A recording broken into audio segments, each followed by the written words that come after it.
From the Times and the Sunday Times, this is The Story. I'm Manveen Rana.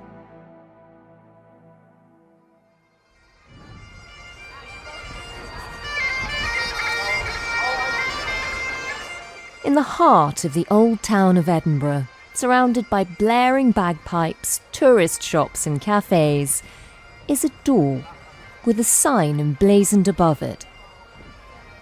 You might walk past and miss it, or you might venture in.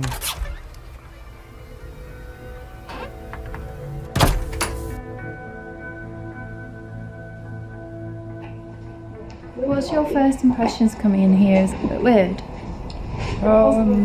Does it seem odd? I've never been in a church like this before, certainly. Tom Ball, an intrepid reporter for The Times, walked through that door as part of an undercover investigation into Edinburgh's Church of Scientology. Trying to work out who's studying and who's working here and where the lines blur. Tom had had a tip-off that children, instead of going to school, were working there as full-time members of staff. They're all homeschooled. Okay. So to stop them from doing nothing, they come here. Okay. Because otherwise, as a teenager, you just kind of do nothing. Definitely from my experience and also just from what I know. So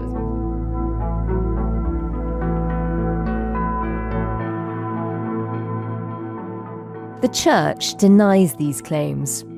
Through its lawyers, it told us that it has no employees, but is staffed by dedicated members who serve out of religious commitment rather than for financial reward. The church insists that these people are volunteers who sign a religious pledge and receive an allowance. So what goes on behind that door in middle of Edinburgh at the Church of Scientology?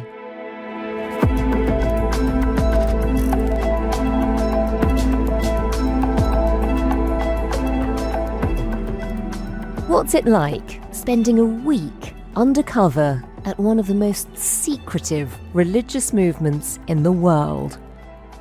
The story today, Undercover at Edinburgh's Church of Scientology.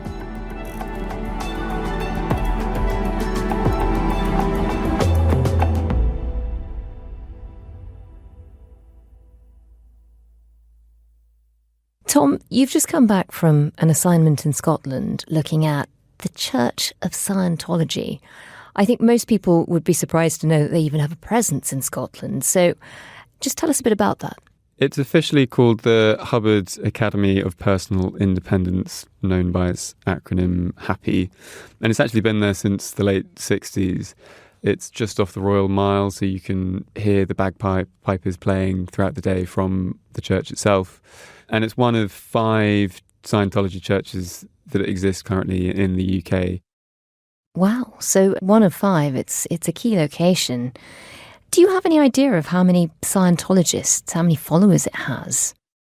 I mean, Scientology claims to have millions of followers around the world, but independent researchers looking into this think that they've probably got no more than about 50,000 now. And in the UK, I think the latest census said that it was about 1,800, which actually is down on the previous census in 2011 by about 24%. So the numbers in this country are certainly declining, and probably worldwide are too.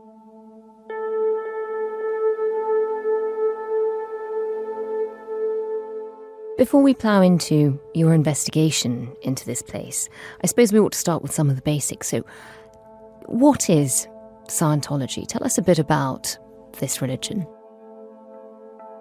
I think you probably have to start with L. Ron Hubbard, who was the founder of Scientology. So Hubbard was born in 1911 in Nebraska in the US. He was a pioneering science fiction writer in the 30s.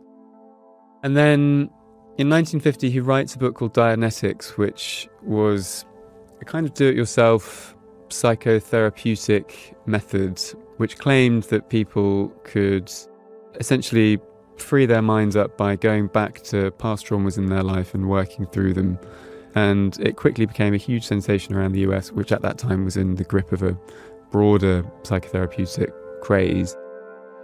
Hubbard then built on Dianetics and said that actually a lot of the people who've done this course have found that they were able to remember traumatic events from past lives.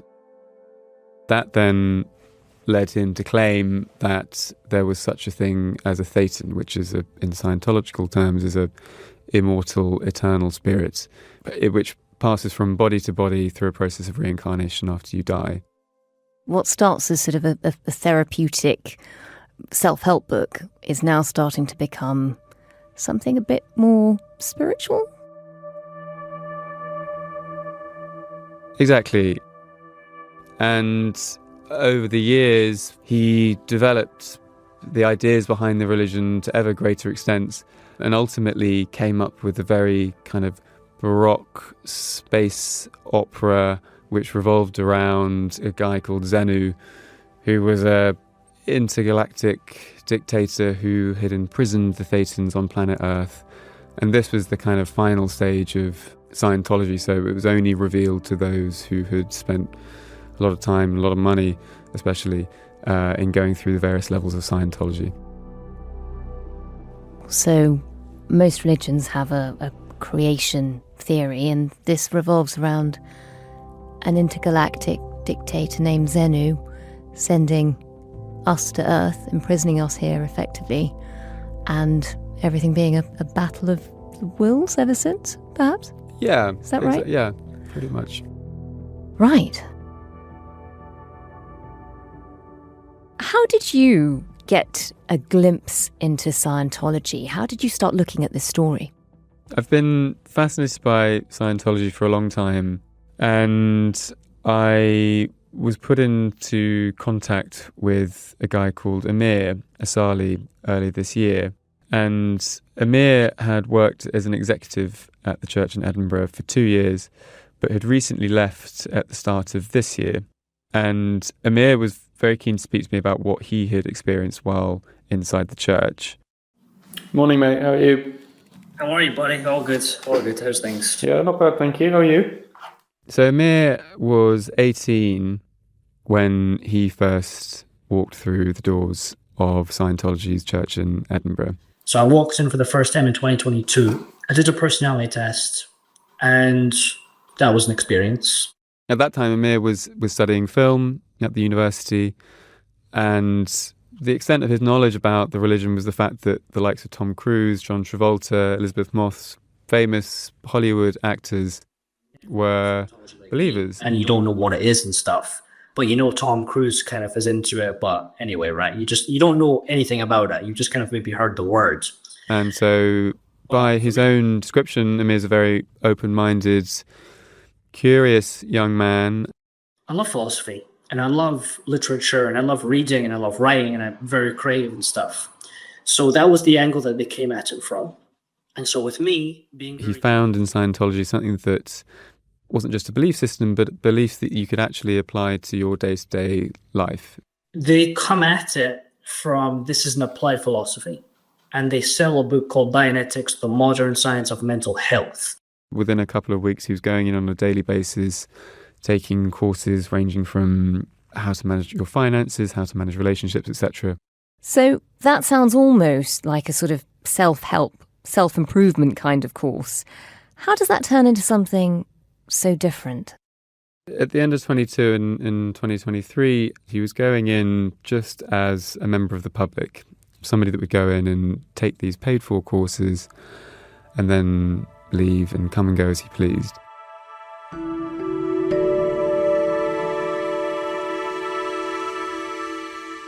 In early 2024, 3 senior members of staff from the church returned from Florida, from Clearwater, which is essentially the nerve center of the religion.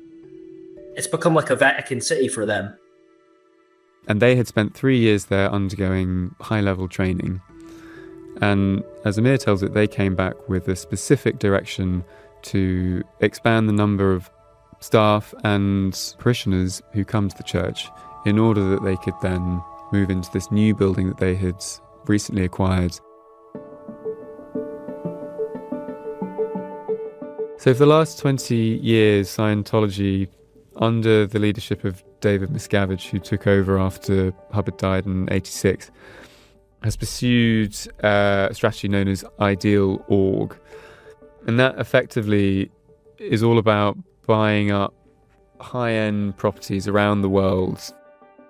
Like, we are going to build these big, grand, beautiful buildings that are going to stay there and stand the test of time. So in Edinburgh, for example, they've bought this very modern glass-fronted building in Murrayfield near the rugby stadium. The problem is, though, that Scientology's numbers aren't going up. In fact, they're probably going down. So they don't have the number of both staff and parishioners with which to fill these buildings. This is a problem globally, by the way. Scientology can't recruit people. So the strategy goes into internal recruitment. Well, what if I can get my mum involved? What if I can get my cousin involved? What if I can get my nephew, my daughter, my whatever? So when those guys came back, it was go, go, go, go, go. There was a significant amount of pressure to get as many staff as possible. Shortly after they came back, they were told that there was this young man called Amir who'd been coming in regularly, was keen as mustard, and so they approached him and asked whether he wanted to join staff. As a staff member within Scientology, you sign an agreement which asks of you to spend a full working day every day except for the weekends from 9 a.m. until 6 p.m. working at the organisation, and the payment is essentially whatever they can afford to pay you that week based on how many courses they've sold. But it took a little bit of convincing. I mean, like, they were telling me every single day, we really want you to work for us. We really want you to work for us. Please come. He says that there were senior executives from America who came over and had conversations with him, and eventually he said yes. And then it became so intense that I was doing over 100 hours a week, and I was not being paid a lot of the time. Double full-time hours, triple full-time hours, whatever. And then there was so much that I had to drop out. Because he was doing up to 100 hours a week, he had to drop out of his film studies. Wow, so this is a massive commitment. Are there others who are being persuaded to join up as staff around him? Because clearly they've got numbers to make up. They are, and that's what leads us to the reason that I first started talking to Amir and why Amir was so keen to talk to us, was because they weren't just asking adults like him who were over the age of 18 or 16, but they were also signing up children to join staff as well.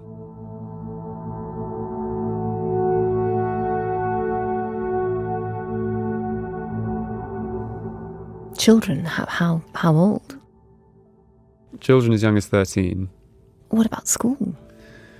So these children, nearly all of them are being homeschooled, so that means that they don't have to attend normal state schooling, which is perfectly legal in Scotland as it is in England.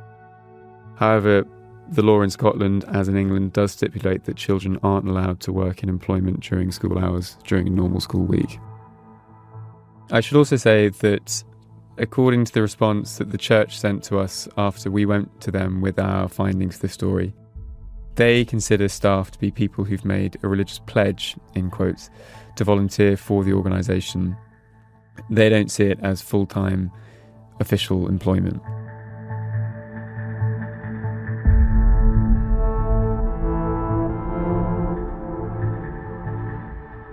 What exactly are they doing? What are their duties? These children become Hubbard communication officers, and that's essentially a kind of HR role, and they will be tasked with clerical roles. They may also be involved in helping to run some of the courses that are offered to members of the public. One girl who's currently 15, who Amir says she works as the medical liaison officer, and Hubbard's came up with all sorts of pseudo medical practices, one of which is known as an assist. And within assists there are various different types, but one of them is called a nerve assist, and that essentially involves the practitioner, i.e. the medical liaison officer, rubbing their hands up and down the torso of the person who has the ailment that needs to be assisted. She'll go and she'll give people touch assists, and she'll kind of rub up and down their bodies. The idea being that most medical ailments are not because of some kind of physiological problem, but because of the disconnect between the theta and the body. And so thereby, through rubbing, you open those channels. So this is a 15-year-old girl essentially kind of massaging people. Yeah.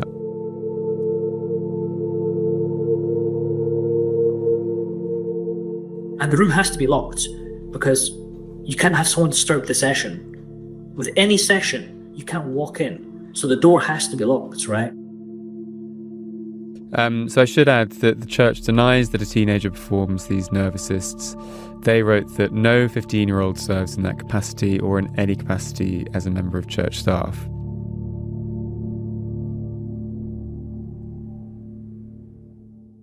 After Amir left the church, he did contact the police in Scotland about it, and he filed a report alleging a number of different things, including exploitation of minors through repeated inappropriate physical contact with adults under the guise of assists, and systematic forced labour and modern slavery. And so what did the police say? Well, the police took several weeks to get back to him. He then prompted them and they asked him to send whatever evidence he had, so he sent them photographs and screenshots. And after a few weeks, they got back to him again and told him that they were closing the case for lack of evidence. Wow. In the course of doing this investigation myself, I also went to Police Scotland with the allegations, and they said that they had indeed received this report from Amir in 2026, but added that no criminality had been established and any further information provided will be assessed. So the police said they weren't looking further into Amir's claims. What did you decide to do next? Well, Amir and I had a conversation. He sent me the evidence that he'd sent to Police Scotland, including several photographs showing these children holding up staff certificates. And I thought that it would be something that we should investigate. So I decided to go undercover.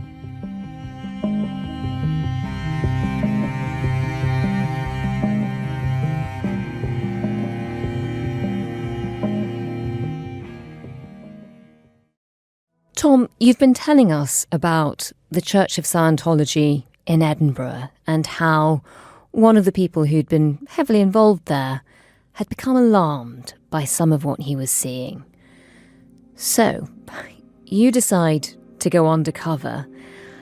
How do you do that?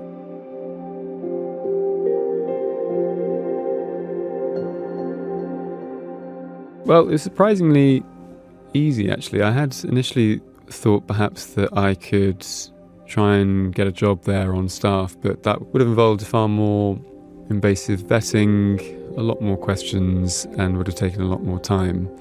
But it was Amir who suggested that actually I just go and pay for a life improvement course.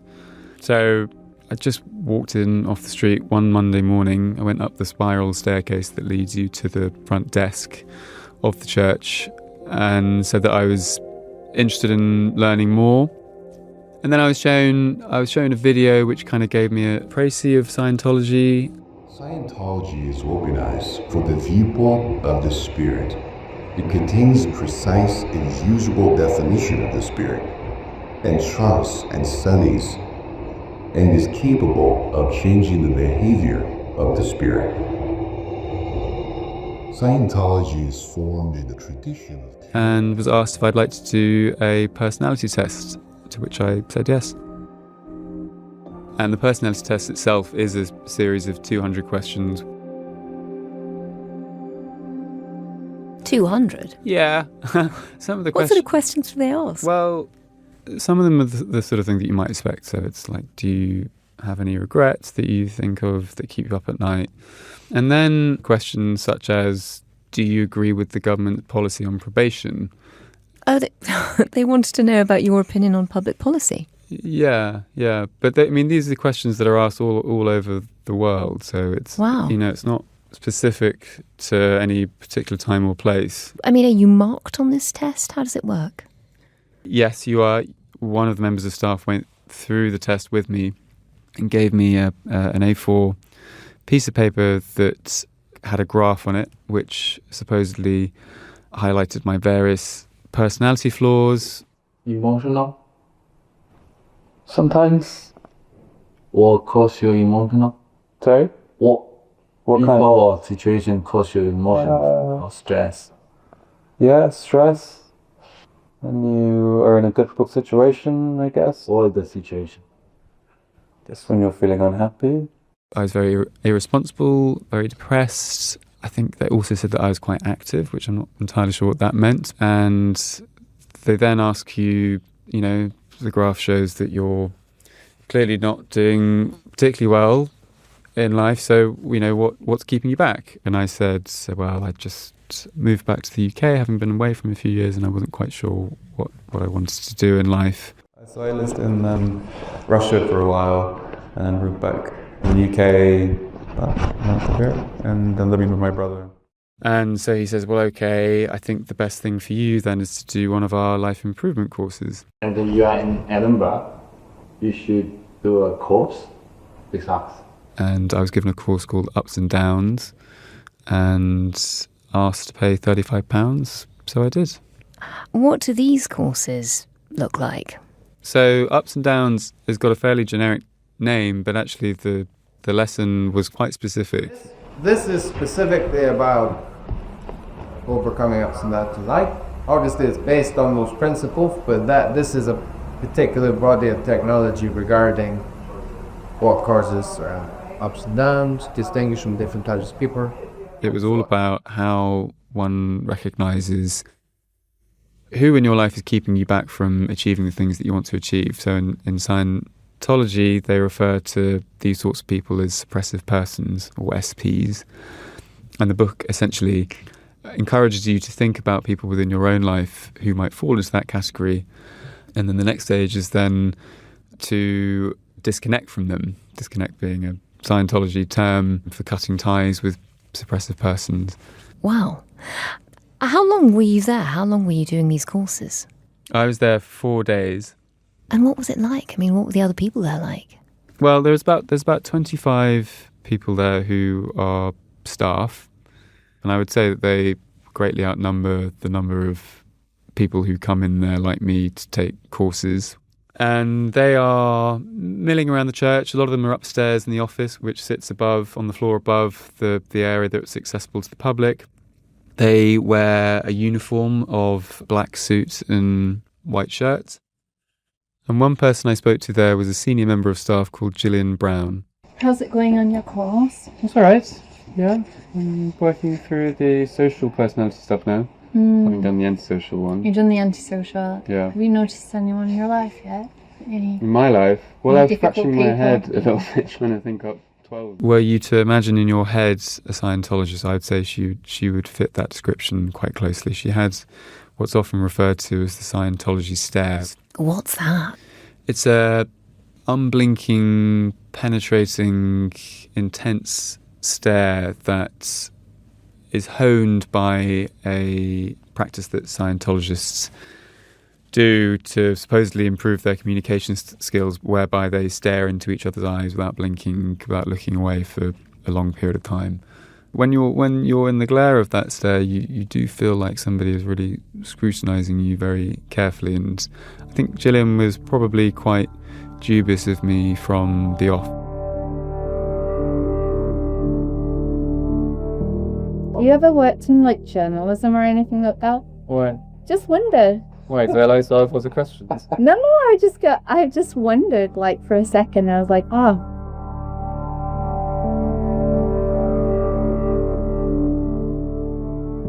I had to make sure I had my backstory straight when she was asking me all sorts of questions about my life and why I wanted to join Scientology. I had one conversation with Gillian in which she said to me, you know, you must have looked us up online. What did you read about us? So have you looked us up online? I have. Let's get real now. Sorry? Let's get real. Okay. There's a lot of different things about us online. And I said, oh, you know, I heard it was a cult. And this thing that comes up mostly is that Peter says a cult. It's a common one, isn't it? So annoying. And she said, oh, we're not like that, you know. Cults tend to revolve around one single messianic figure. Also, usually within cults, there's usually like a messiah figure where the other people around them will sort of like worship them or follow them. We don't really have that. Okay. Everywhere you look, you see portraits of L. Ron Hubbard, you see a bust of L. Ron Hubbard, you see every single surface is covered by books written L. Ron Hubbard. And I looked over my shoulder and saw there was a huge portrait of Hubbard right behind me. One of the reasons you wanted to go undercover was because of the allegations you'd heard from Amir, particularly about children working there. While you were there over those 4 days, did you see any? I did. So when I was there, I saw several children who I knew had signed staff contracts, as well as a couple of other children too, who were also spending each day there, also working in the course room, working on these various life improvement courses themselves, or in the practical room running practical drills. What do you know about the children who are there all day, who are working there? They are all of them the sons and daughters of long-standing members of the community. They're all homeschooled. Okay. So to stop them from doing nothing, they come here. Okay. Because otherwise, as a teenager, you just kind of do nothing. Definitely from my experience and also just from what I know. So One of the other children that Amir had mentioned was the girl who was working as a medical officer doing these nerve assists, as you say, almost sort of massages. Did you see any of that? I didn't see any of it myself. However, I did have a conversation with a guy called John, who's the deputy director of the church. And I said to John, I've had trouble with my shoulder for several years. I'm in fairly good shape, but I do have a problem with my shoulder, which I've had acupuncture, I've had every treatment under the sun. And he said, oh, well, you should try having a nerve assist. If it's your shoulder, it's probably the nerve assist it's called. Probably. Could be. And he said that this 15-year-old girl was one of the people who regularly gave the nerve assists. Yes, yeah, it's Dina's son. She does a lot of them. Wow, so you managed to have that confirmed. Did you get any sense of how much they're being paid? I did. I saw a payroll spreadsheet which included some of them, and some of the people there are earning as little as £60 a week. £60 a week? That's all? Yep. The church says, though, that they are not paid but given an allowance, and that although it all proceeds through payroll, this is for practical reasons. They say that it's agreed with HMRC and does not constitute an employment relationship. Really? And what other evidence have you seen of children working there? I've seen screenshots taken from the church's internal WhatsApp group for staff members, which includes photographs of the children holding up their newly signed certificates with other people congratulating them on having joined staff. I've seen a separate document that refers to these staff certificates as contracts. These contracts themselves stipulate the hours that staff are expected to work, remuneration, and that kind of thing. And I've also seen, as I mentioned, the payroll data, which includes several of the children's names on there. What has the church said about your investigation? Well, they said that the whole of our investigation was based on factual error and that nobody under 16 is a member of staff. They said that no 15-year-old serves as a medical liaison officer to perform nerve assists. They said that the staff contracts I've seen are actually a religious pledge and that those participating in the programme are volunteers, but that's despite the fact that I've also seen an internal document which does describe those religious pledges as staff contracts. And they say that the pay that staff members receive are allowances that the church has no obligation to make and that they only use the PAYE system for practical reasons. So they're basically saying this is a voluntary position. These people aren't real staff. Is that right? Yes, they do claim that it's a volunteer position, no different to say, somebody working at Sunday school at a church. But I think that the crucial difference is the fact that these people are coming in every day. They are told that they must come in every day from 9 a.m. till 6 p.m. on weekdays, that is a condition of being staff. So I think by most people's standards, that wouldn't necessarily be a voluntary basis on which to be involved with a religious organisation. That sounds much more like there is certain obligation that's demanded of the people who are on staff. And what did the church have to say about Amir? Well, they sought to discredit him, writing that he'd made grossly exaggerated and demonstrably false claims.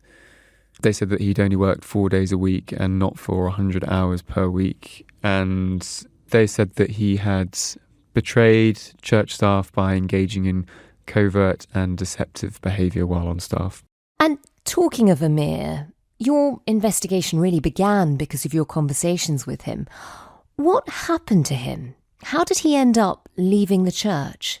Well, Amir, as I said, is a very curious young man, and when he was working in the church's public-facing department, he first became aware of some of the criticisms and allegations that have been made about the church in the past. And I think that was what really opened his eyes to what other people say about the church rather than what it says about itself. He fairly quickly came across a guy called Alex Barnes Ross, who's a former Scientologist himself and a well-known critic of the church.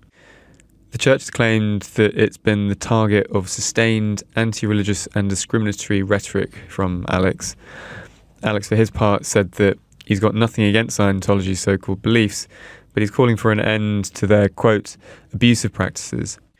And Alex now runs a podcast called Apostate Alex, in which he discusses all things Scientology. As an ex-Scientologist, I've made it my mission to provide a platform here on my channel, Apostate Alex, for people to share their stories and experiences of Scientology. So he appeared on this podcast with Alex. They had a very open, friendly conversation. Alex asked him about his experience, and Amir gave a fairly kind of even-keeled view of life within the church. I basically wiped out the life improvement courses, but yeah, I just found it to be very, very practical stuff. So I ended up applying some of that stuff in acting and in film.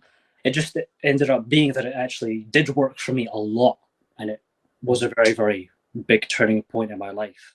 But during the podcast, Alex did say to him, you've got to be aware of the fact that Scientology's top brass will not look kindly at all on one of their executives going on a podcast with a declared suppressive person, as Alex is.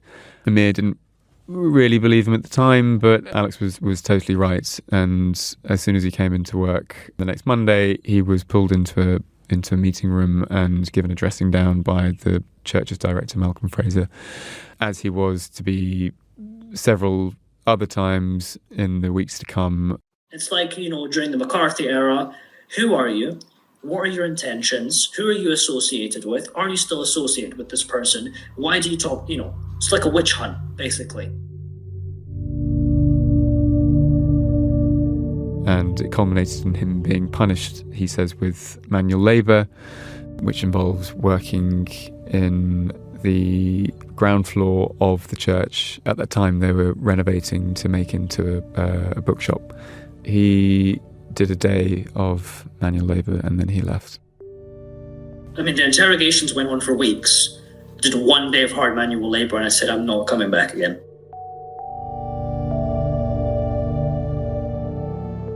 How is he now? It's been a few months now since he left, and I think he has been doing a lot of processing. There is a degree of anger, but now I'm just like, I'm ready to move on. You're 22, you're fresh, you got your whole life ahead of you. He no longer believes in any of Hubbard's teachings. He now describes Scientology as a scam. When we talk about this, we're talking about a scam.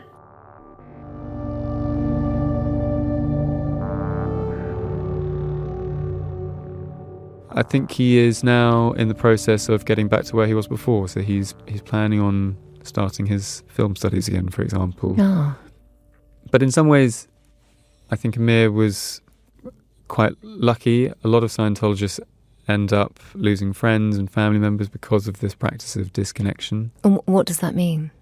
Essentially, disconnection means cutting yourself off from people who are either what Hubbard termed potential trouble sources or suppressive persons, or essentially just people who are holding you back from achieving your true potential in Scientology's eyes. But also works the other way for people who are within the organisation, that if you leave, then beholden unto all of the people that you knew within Scientology to then disconnect from you, because you are then considered to be a suppressive person, particularly if you're somebody like Amir and you're speaking out against what you see as the downsides to Scientology. Horrible, horrible practice. The fact that one of your children can disagree with it and you don't speak to them at all, and the whole family abandons them.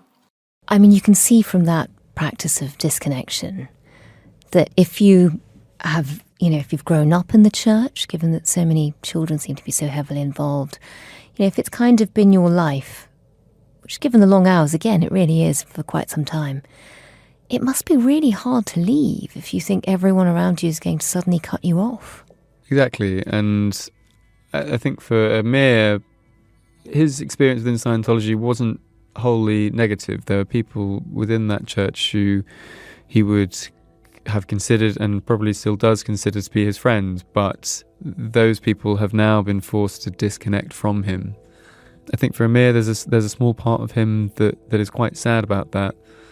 On top of which, of course, is if you're somebody who is born into Scientology, it's all you've ever known, and so not only are your family members Scientologists, but also most of your friends. So that is what makes it doubly difficult for people who are being put on staff at the age of 13, say, to later choose to break out of the organisation because it's all they've ever known. It's the worst practice, in my opinion. The fact that anybody would cut communication with their family and be forced to do that, it is the worst practice that anybody can have, in my personal opinion. But that's a leverage that they hold over you.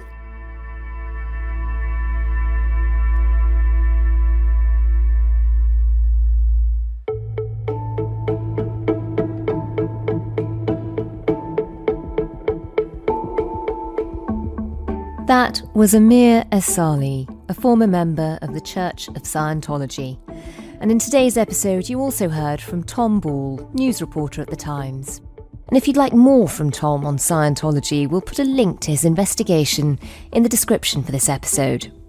If you have any questions or comments about this or any of our other episodes, do drop us a line to thestory@thetimes.com.